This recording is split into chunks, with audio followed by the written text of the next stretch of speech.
I don't know about you, but whenever I see keys and the word Saab, I think of this, a Swedish luxury car. Not data terminals and keyboards.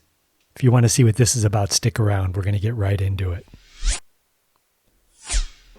Hey guys, how's it going? Today we're taking a look at this DataSAAB terminal. Well, it's actually two terminals here.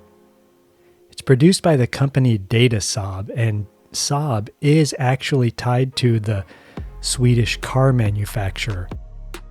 This one here is in a little bit rougher shape. It's missing these ports in the back and it's missing some screws. I went ahead and 3D printed these port covers here just because they were missing and I couldn't leave it with a bunch of holes in it. So this power one here and these two here on the right, and then going around to the back, you can see I made a couple little port covers here and here. I also found a couple screws that were exact matches, so that's good. But this one here looks to be a lot more complete. You can see it's got its ports there in the back. It's got its screws. It's got all of its feet. Here's a shot of its little identifier sticker. Looks like January 17th, 1981. Good year.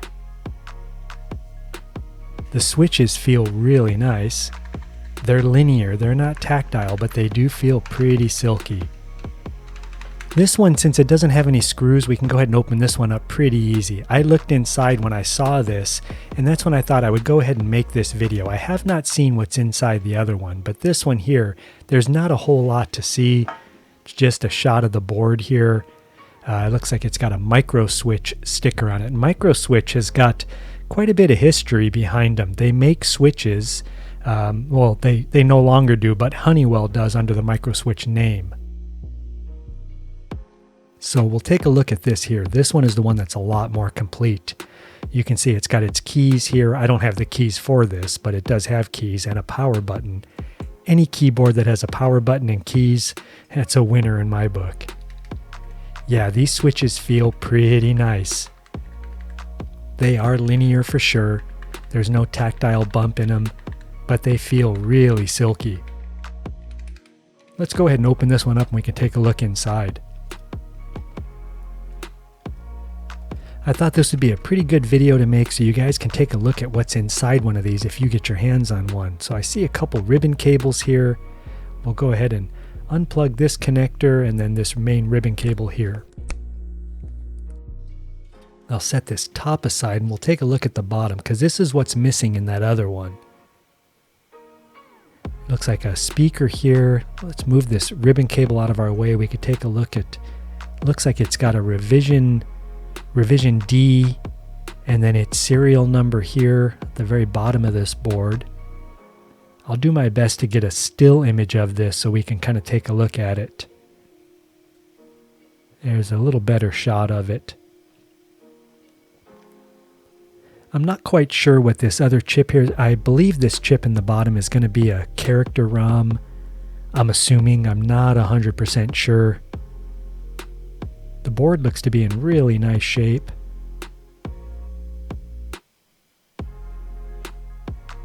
Yeah, well, let's take a look at this top piece here because this is the business end of this thing, right? We've got our switches here. We've got our key ports here in the top. That was the one key that was missing on the other. So let's see if we can get this thing out of here and we'll take a look at this board from the other side. So survey says, what are we going to see here? Micro switch. So micro switch in 1932 was when they got their start, and then they were acquired by Honeywell in 1950. Yeah, there's a good shot of it down there. And Honeywell still is in manufacturing today. They're one of the top Fortune 500 companies in the U.S. I believe they're out of, don't quote me on it. I know they're in the U.S., whether they're out of Illinois or Virginia. I'm not 100% sure on that, but Honeywell is still producing quite a bit. So here's a good shot of these switches on the sides. And then let's take one of these keycaps off and we can take a look at the actual switch itself. My go-to place for anything I have to find on switches is Desk Authority. And when you see these product identifiers like that that are stamped into the switch, we'll get a little closer here.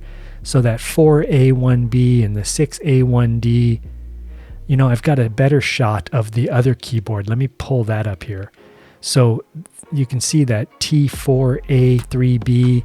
Well, all of those numbers, if you go over to Desk Authority, they have like a little decoding tool. It's just like a chart, and you could search what these individual letters and numbers mean. In this case, it's so old that they didn't have a whole lot of help for me in regards to what the T and the B stood for, but the numbers were more so related to switch travel and pressure that's needed for the switch to trigger. But yeah, here's another shot of that microswitch sticker there. Again, microswitch was acquired by Honeywell, so I don't believe microswitch is producing anything under the name, or Honeywell isn't producing under the name microswitch. If I'm wrong on that, let me know, because I'm not sure. Here's a shot of those two key switches here up in the top. That one there looks to have quite a few ports. This one looks like maybe a normally opened or normally closed, and then there's the power switch there. So really kind of a neat keyboard. I'd like to know a little bit more about this. I'm going to spend some time here in the future and see if I could uncover any information on this terminal here. Well, for now, I'm just going to button this up. If you want, stick around till the very end of this and you'll get to hear what this thing sounds like typing. It won't be this one, it'll be the other one, because I did spend a little bit more time with that one.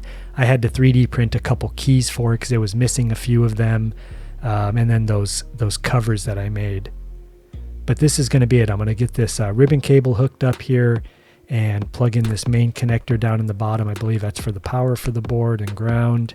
And then that's it. We'll close this thing up, and it probably won't see the light of day for quite some time. It will be going on my eBay store here in some time in the future once I kind of get a little bit more information on it. So for now, we're just going to get these screws in here. We won't over tighten anything just because I probably will be pulling this thing back apart in a short time here just to do a little more cleaning on this. That's it. If you know anything about this, drop it in the comments because I'm really interested in learning a little bit more about this DataSAAB terminal.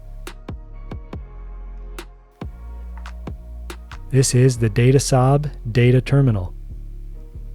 Well, I hope you enjoyed the rest of your day or evening. I'm going to get out of here now and let you guys hear this thing typing. Thanks so much. We'll see you on the next video. Bye for now.